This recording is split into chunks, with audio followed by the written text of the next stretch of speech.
Hello once again, grade 7 boys and girls from Rainbow International School. Welcome back to another virtual learning presentation of David Copperfield, authored by Charles Dickens. Today we shall be discussing chapter 8. It's about David's new life. The settings are in London and in Canterbury. We have new characters in this chapter, except for those minor ones like the servants in the house of Mr. Spenlow, the minimal participation of the aunts of Dora after her father passed away, and apart from those, there are no additional major characters. Okay, so let's try to go through this activity before reading chapter 8. I know it was assigned to you, but let us try to have a check. Now you'll find this activity on page 94 in your storybook. Can you guess what will happen next?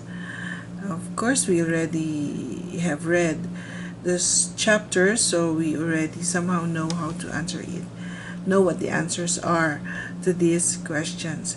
So it says circle Y for yes or N for no for each sentence. The first one is David will earn enough money to marry Dora.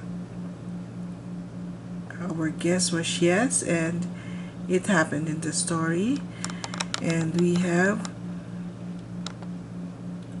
Dora will refuse to marry David now that he is poor. We found out that the answer is no, because she also loved David, only she's too young to accept things in haste, the practical things in life. Mr. Spenlow will refuse to allow Dora to marry David. Our guess is no, and according to the chapter, Mr. Spenlow just said they're still too young to talk about love. David will fall in love with someone else, and definitely the answer was no, because he is deeply in love with Dora. Now let's try to go to the summary so that we will be able to recall what this chapter is all about. What happened in chapter 8? David took Agnes' advice. He worked for Dr. Strong for 2 hours in the early morning and walked to Mr. Spenlow's office till the parting of the day, and go back to his flat to find his Aunt Betsy, Peggotty, and Mr. Dick waiting for him. He was happy helping his aunt and saving an amount of money to marry Dora. And when he met Tommy Traddles again, he was visited by Tommy. He learned that the Micawbers moved to Canterbury only to work for Uriah Heep, because Uriah Heep paid all his debts in London. Peggotty left for Yarmouth to look after Ham, because as we all know, Daniel was not there. He was moving around in search of Emily. Okay, at work, David was told to see Mr. Spenlow in his office, surprisingly with Miss Murdstone and his letters to Dora. But after this talk in the office of Mr. Spenlow, that night when Dora's father was after Dora's father had dinner in town, on his way back home he was found dead on the road. Dora was sent to her two aunts' place, and it seemed difficult for David to see her. So Aunt Betsy was worried about David, about his health. So she sent him to Canterbury, where he found Micawber indeed working with Uriah Heep.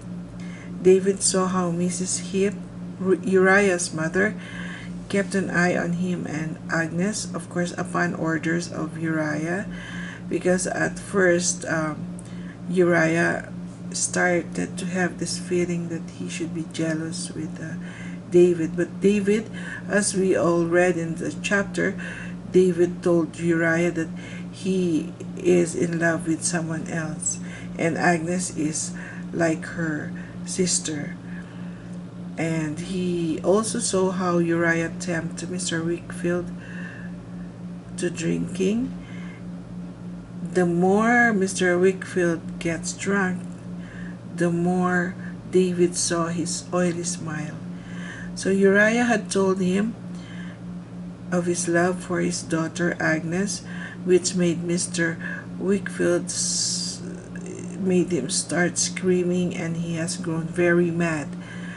He didn't like the idea of Uriah marrying Agnes.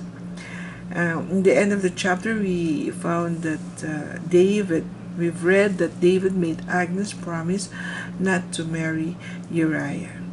Okay, so let's see. There's this activity on page 95 about what we've read about chapter 8. Okay, so we have there the direction.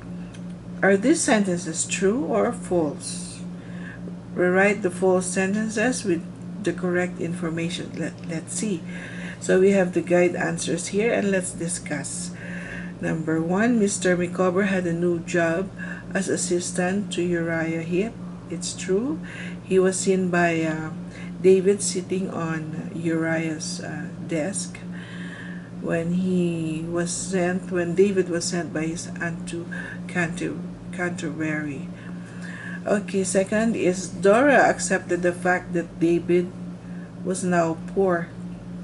It's not true. Dora could not accept the fact that David was not poor. She's concerned, and she even told him not to wake up at 5 in the morning just to start his day working.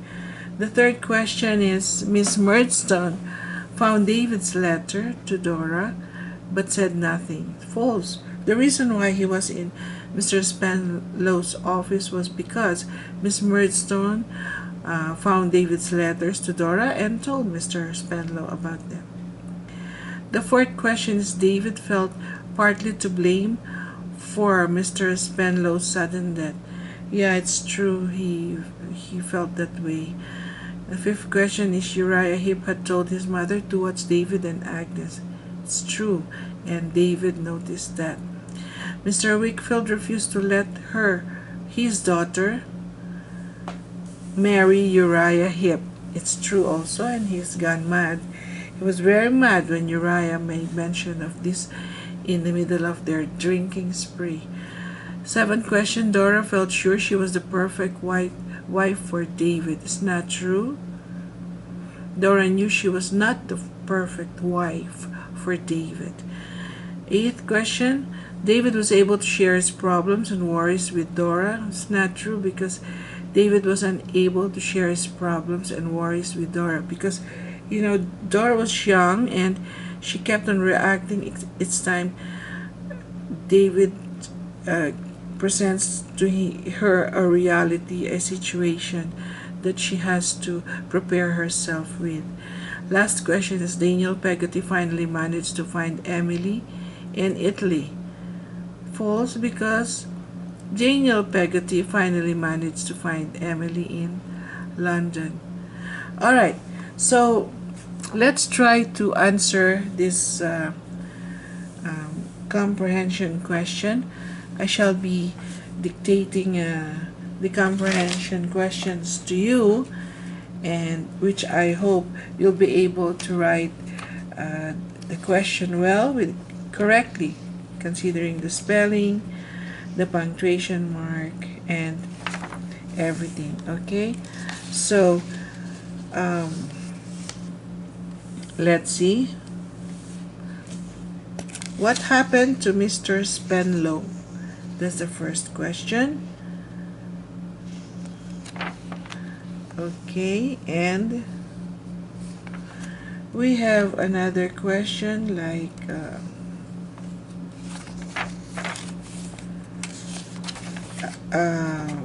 giving you a quotation. a quotation and try to explain this quotation. Who said it? To whom was it said? And explain what the conversation was about. Okay, so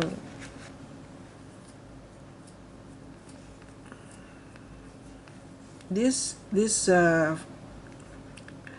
sentence was quoted by, I have already made the decision. I do not feel it is fair to my fiancée, Sophie.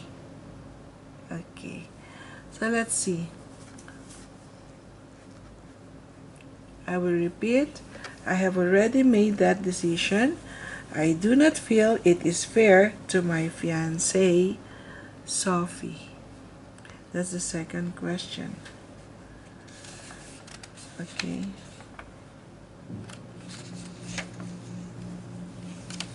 The first question, allow me to repeat so you may get a hold of the words properly, correctly. What happened to Mr. Spenlow? So those are the two questions which you have to answer. In your copybook, send a screenshot of your answer to me either in WhatsApp or Discord direct message. Okay, for your practice quiz, this is a new link. I hope you enjoy answering the questions, and it's a practice quiz flashcards.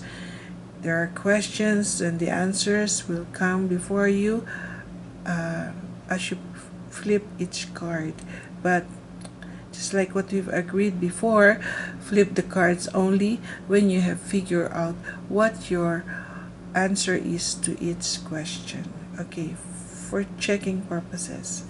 Okay, so once again, thank you for being with me, and be safe, be healthy, happy virtual learning. Okay, bye for now.